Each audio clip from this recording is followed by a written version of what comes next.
KT's best player. Yeah, oh, for sure. Easily, for sure. Now that we're all in agreement, let's take a look at the numbers. 11-10 and 4-3 against Terran. Now, you might be thinking, well, if we're talking about how dominant he is, and he's got the up arrow, and he has only 2 out of 5 wins on his recent 5 games, it's really because of what he's done in individual leagues and what he's done recently. He had a lot of losses earlier, like you were mentioning, Brendan, but as he got better and better, he's been really ripping through things. He's had a few funky losses recently, too, like his loss against Sora in that PvP match with, like, the carriers and stuff. Amaze. Yeah, that map's removed. Yeah, that map. It was interesting for a while, but I mean, seeing so much Sky Toss just kind of makes me sick after a while.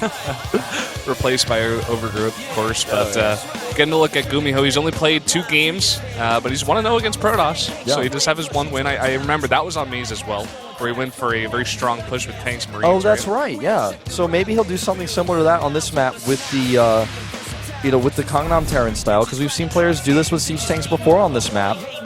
If GuMiho is able to take this win, it's all over. So it's up to the Kingslayer Zest to tie it up and bring us into an ace match. Let's see if he can do it.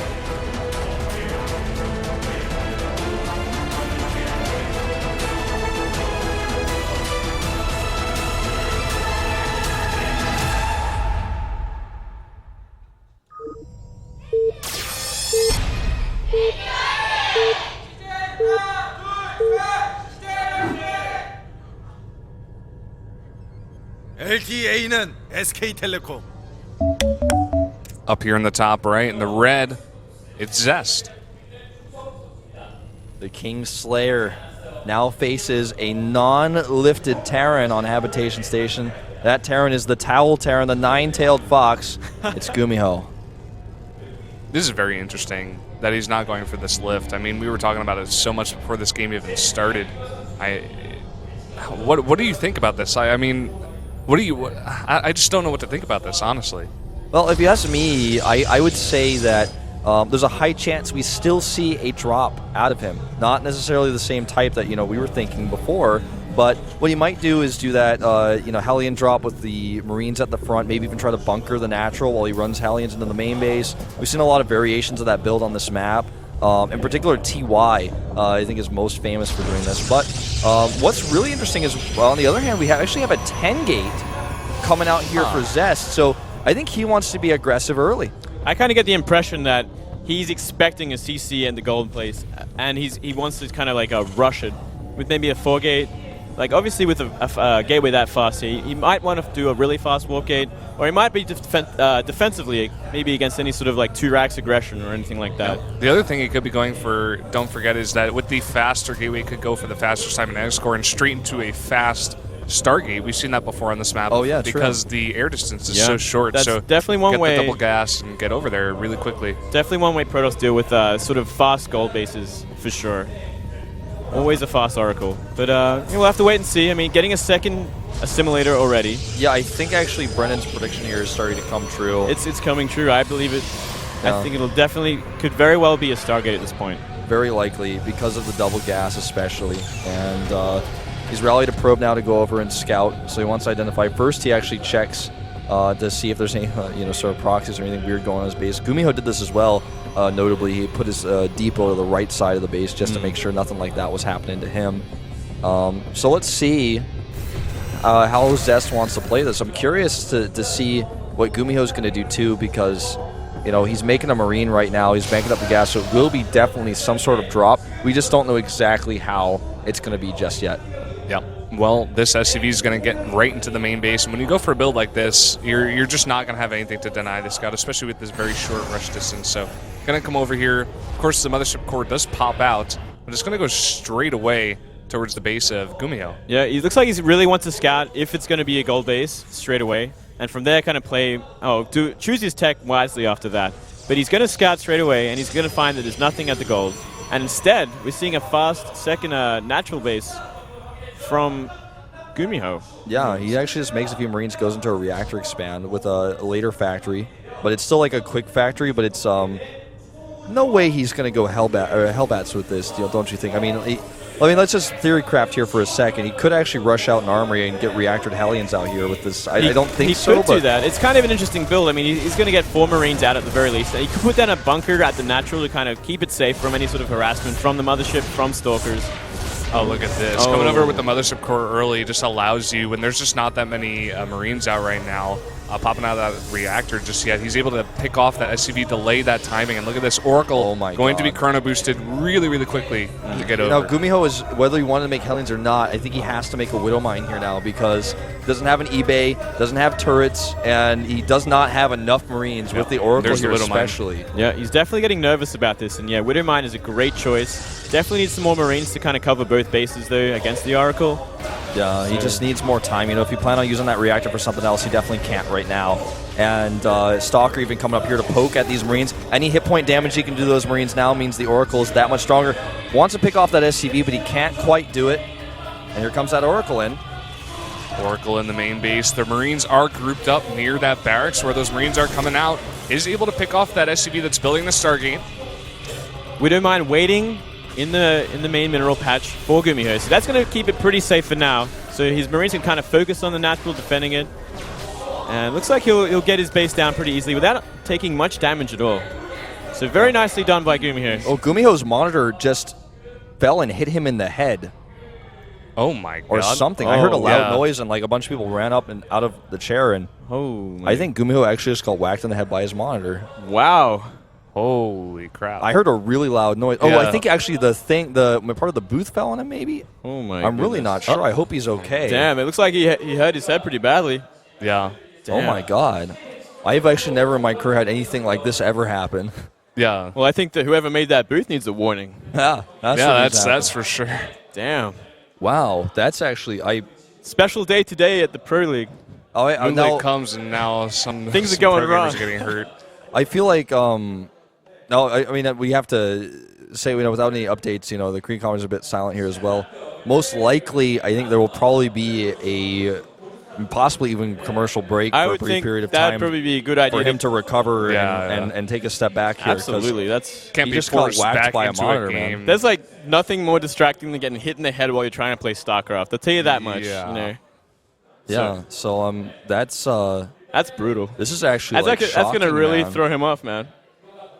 Oh my God! I heard a loud crash, and I thought like someone's chair broke, and I was like, "Why is everybody reacting so much?" And then I saw Coach Park start running up to the booth and start pointing, and I'm like, "Oh, what's going on?" And I was looking at Moonglade's monitor because we got our observing PC back. I never thought to actually look at the cameras on the screen. I look over and I see GuMiho's monitor is. I thought it was just another chair breaking in the audience. Yeah. That was actually like a piece of wood cracking over his head. It was really loud. It was much louder than usual. I think they'd be pretty heavy too. I mean, I think they'd be made out of something pretty thick.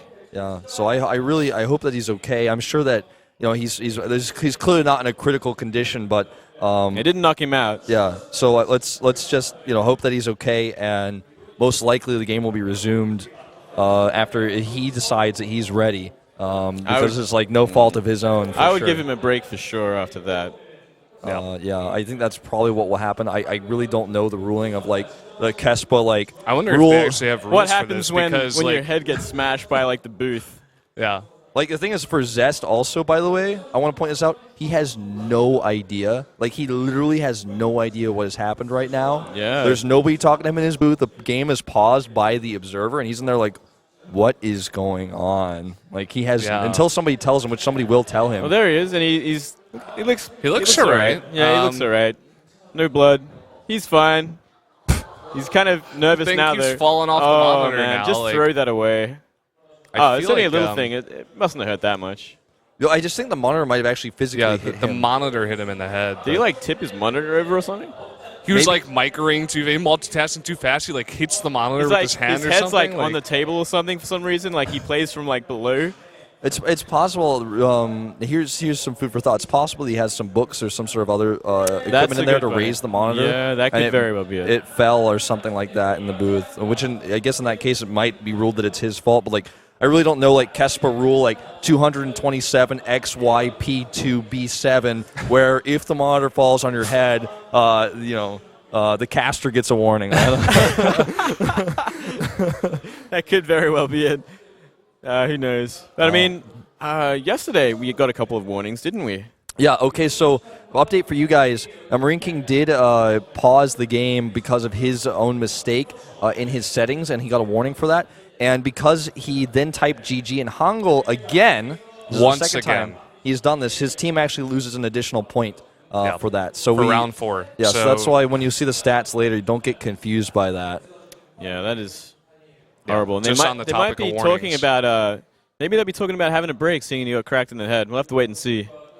Yeah. I think it's perfectly reasonable. GuMiho looked okay though. I mean, once we got another look at him, he was like, Yeah, okay, like he's still, putting his stuff well, like in. it's still like it shakes you up. Like you're kind of Yeah. embarrassed that it happened, and then like Yeah. you probably have a headache. So I don't know. I would give him a break personally, but I'm not Kesper.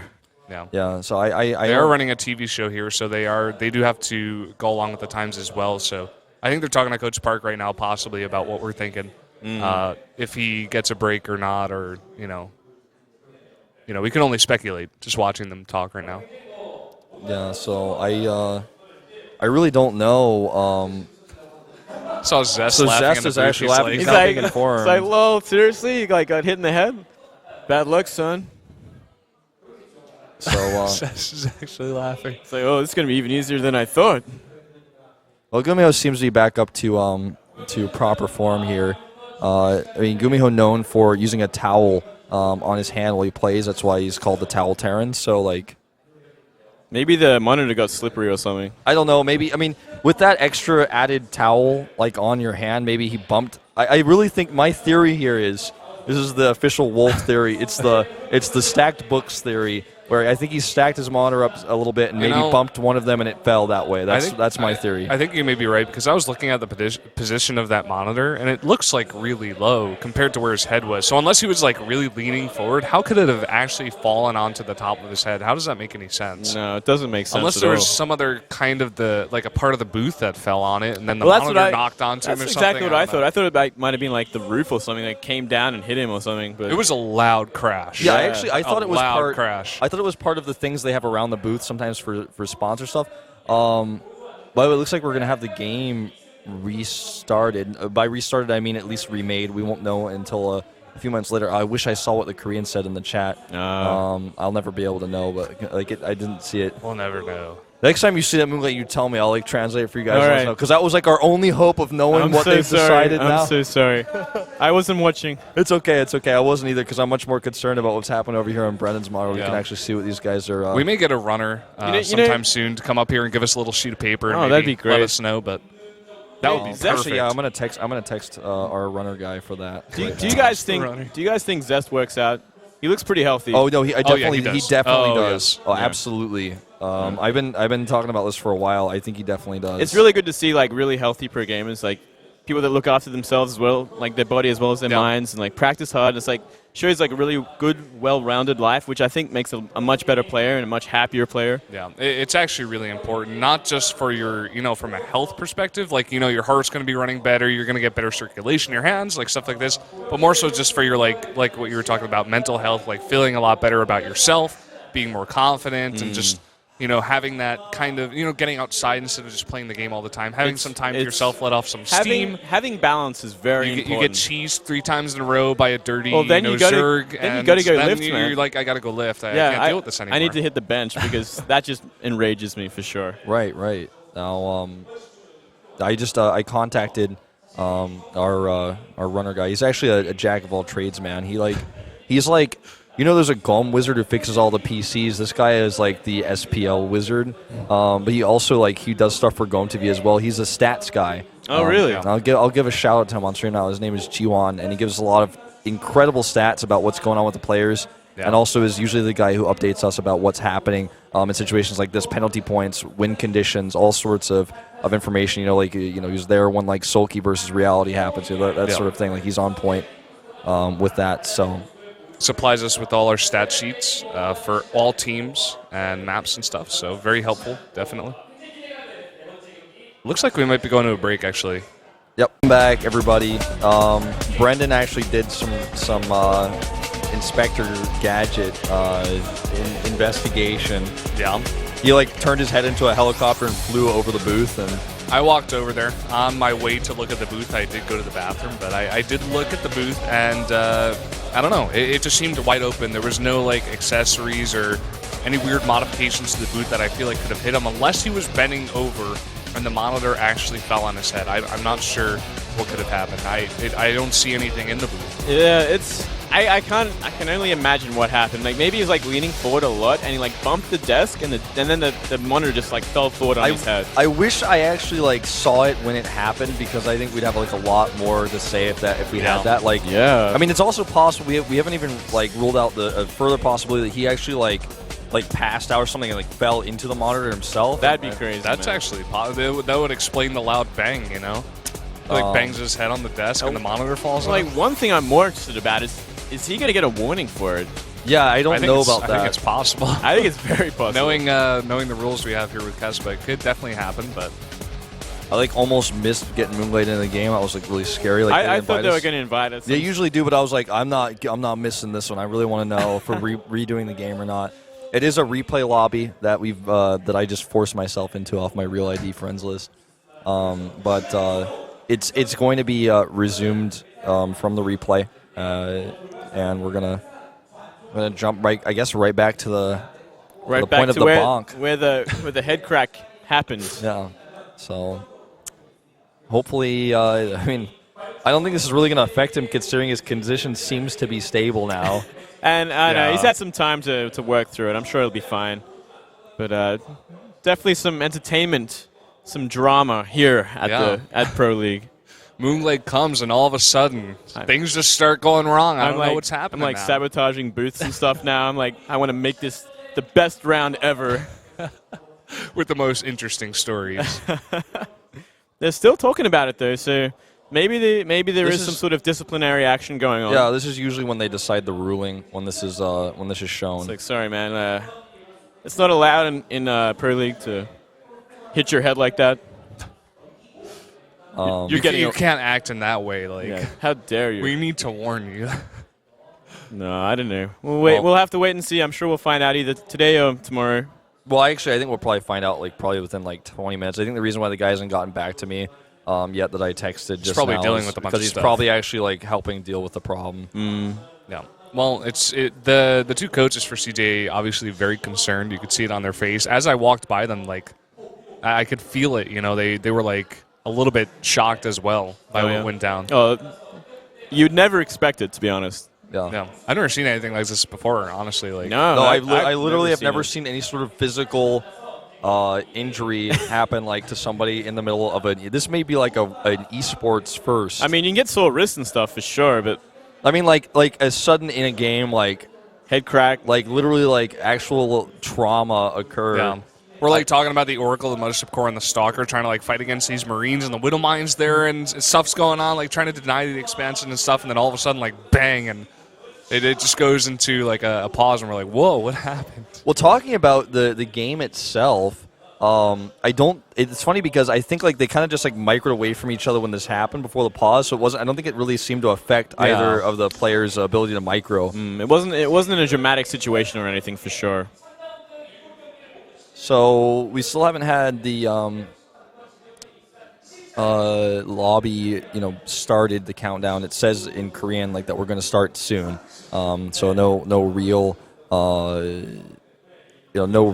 update on exactly what's going to happen. But we are in a replay lobby, and I assume that we're going to be just taking it from there back to the exact moment in which I think the best term for it is the bonk.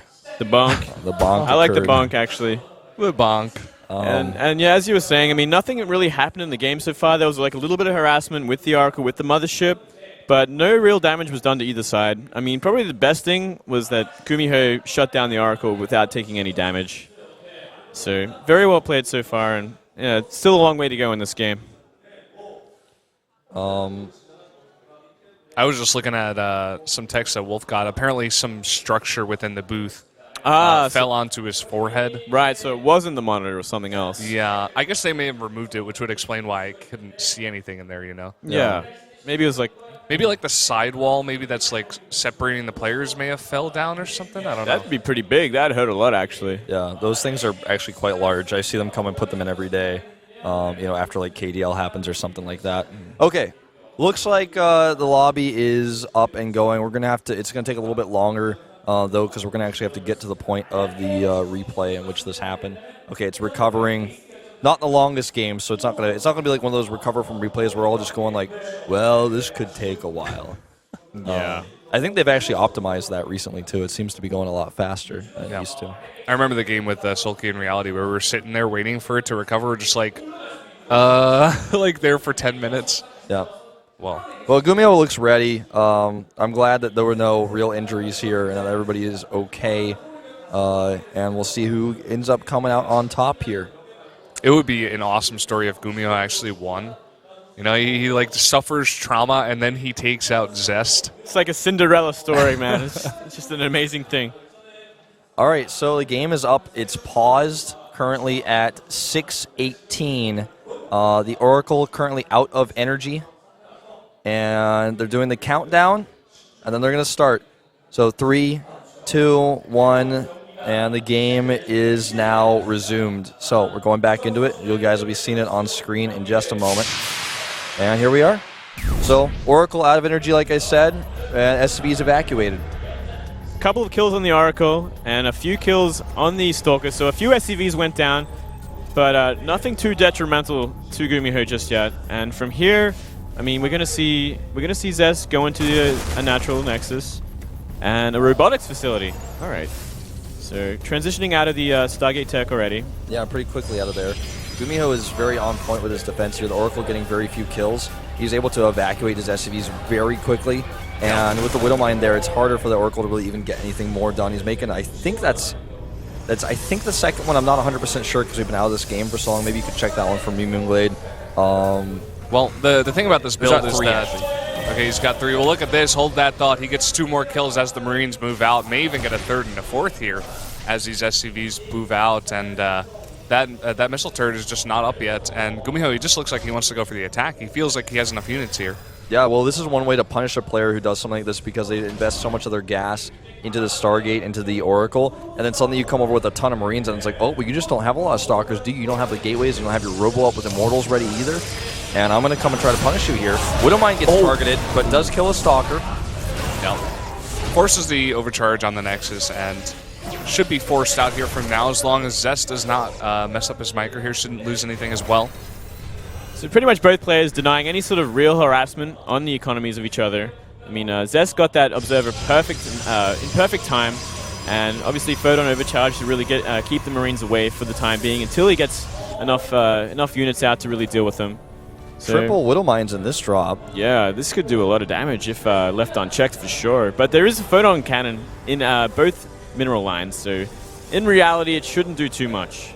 Yeah. We saw Zest stick to just one Observer, I think it was there, and just put those cannons you were talking about and go right into Immortals.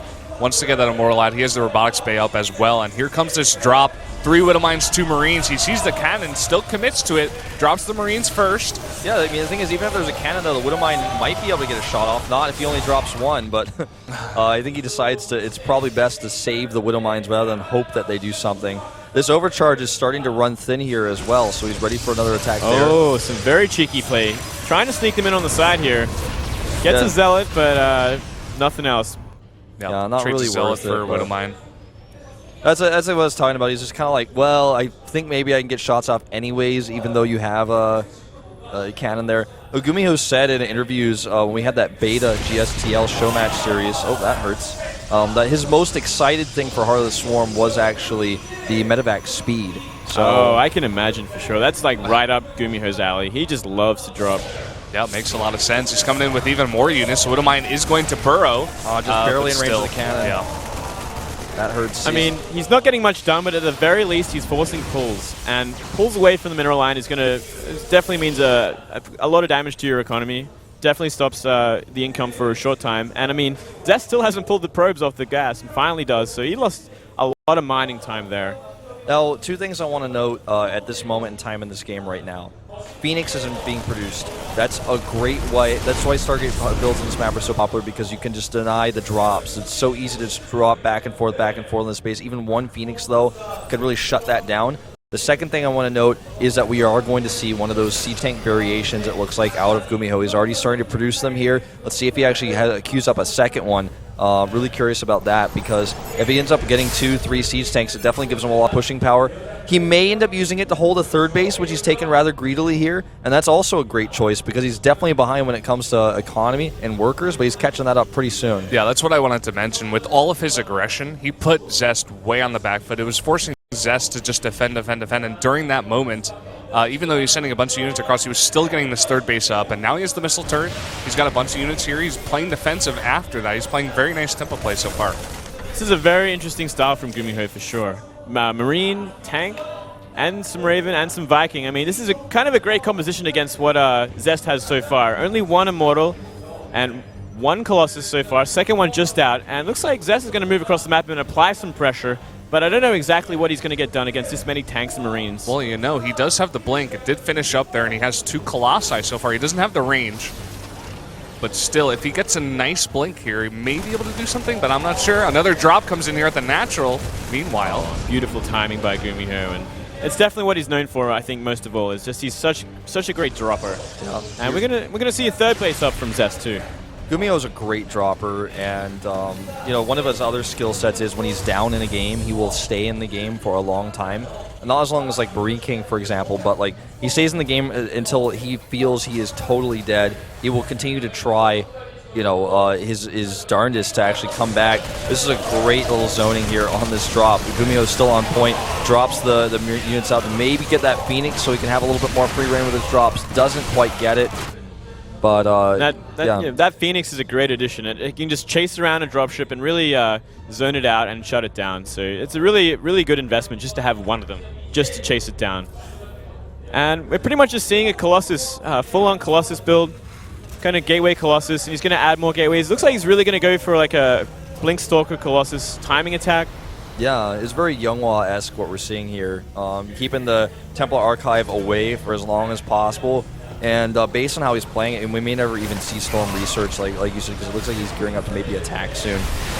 There are a lot of Vikings on the map, though, so I wouldn't be surprised if we do see maybe some Storm added in very soon. We do see the Templar Archives going down now, but it's still a way away, and it looks like we might be seeing GuMiho go for a bit of a push now.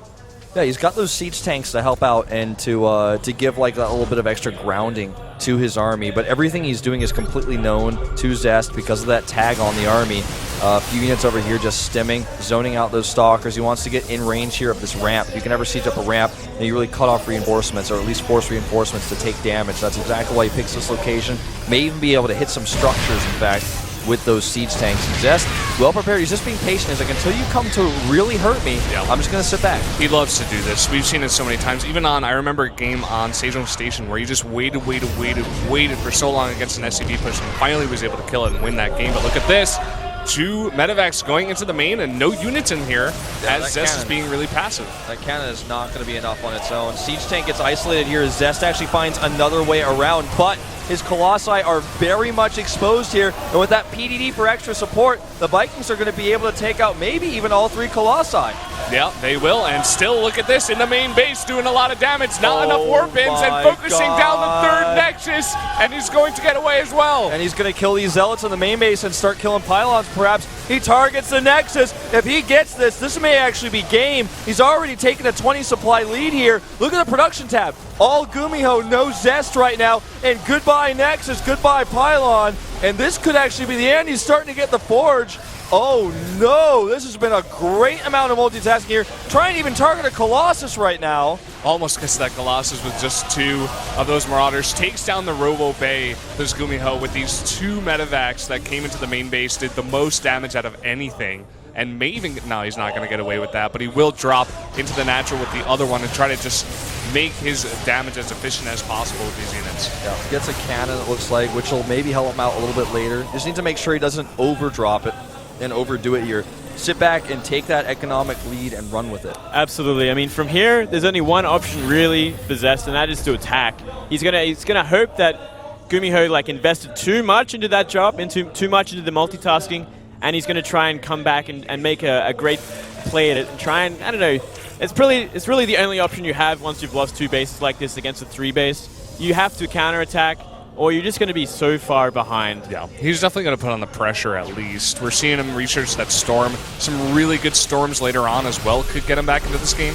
Has to be careful out here, does not want to lose any of his units. And GuMiho sees that Blink Stalker army of about 10. He's like, LOL, I can chase that all day long if you want. And I mean, you look at the core army of Zest, and he's got 1 Colossus, 2 Archons, and an Immortal. That's not going to do anything against pure bio at this point. No, you don't it's even really need not. anything else. And I think GuMiho kind of understands how far ahead he is, and he's making a move across the map now.